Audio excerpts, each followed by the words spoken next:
Assalamualaikum warahmatullahi wabarakatuh.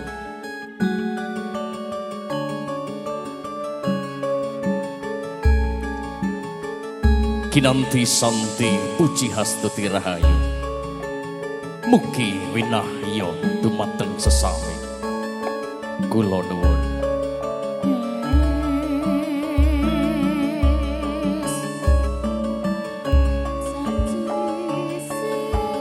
Hawit siwiloso so berkahing Gusti kang hamurpa hamisesa sagung dumati. Kasembuh prabawaning pusaka-pusaka dalem karaton Surakarta hadiningrat. Mugi tansah kapatedaken dumateng panjenengan sedaya lan kula. Panjenenganipun pepunden sesepuh pinisepuh ugi aji sepuh ingkang satuhu luring budi ingkang hanggung mastuti dumateng popoyoning kautaman langkung-langkung wonten narsanipun para alim ulama ingkang rinten kelawan dalu tansah sumanding kitab suci dening Ilahi dumateng para pangamaning praja satriyaning negari minangka pandam pantome kawula dasing sinupa ing pakurmatan.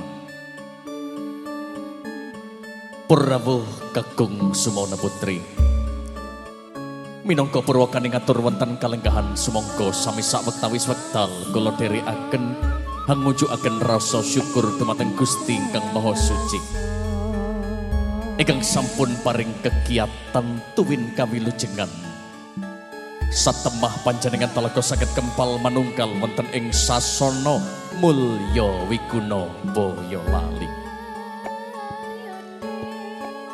Salajengipun minangka perwakilan ngatur wonten kalenggahan kula talangge ngatur Arya Manifesto pepasan katialang-alang. Awit rin saya dening Bapak Tulusih Rahmanto sarjana pendidikan sekalian Ibu saperlu kadhawuhan hambi warakaken hanggenipun kepareng netepi jejering sepuh miwaha putri ingkang mijil ingkang hanama Roro NS Gracia Natia Laksita Moninggar sarjana keperawatan sampun kajatekrama kalian Bagus NS Krisna Yudatama sarjana keperawatan nggih putra kakungipun Bapak NS Purnomo sarjana keperawatan saha Ibu Nini Aryati ahli media kebidanan ingkang abdi dalem wonten ing Jlogetan RT Sekawan RW kalih Mandong Trucuk Klaten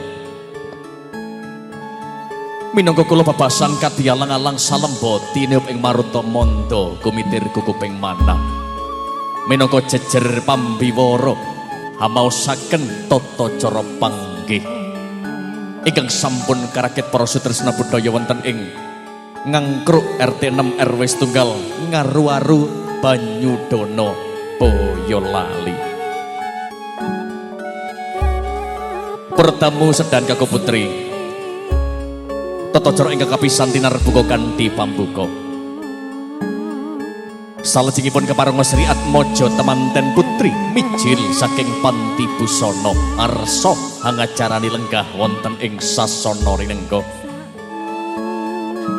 Paripura temanten putri kepareng lenggah kanthi prayogi. Tungkap tata cara ingkang angka 3 lumebeting Sri Atmaja temanten kakung. Lan menawi sampun dumugi ing wiwaraning pergola tumuli kalajengaken tata cara pasrah panampi soho panggihing temanten. Paripura temanten sampun lenggah kanthi prayogi. Dungkap tata cara ingkang angka 5 nggih atur pandonga kalajengaken tata cara adat kerobongan saha sungkeman. Lan ugi enggal-enggal katindakaken tata cara atur pambagya harja yuwana. Prawuh kakung putri mekaten menggah tata cara panggih Minangka perwane ngatur sumangga tata cara dipun wiwiti. Mugi para madya dumugi ing wusana.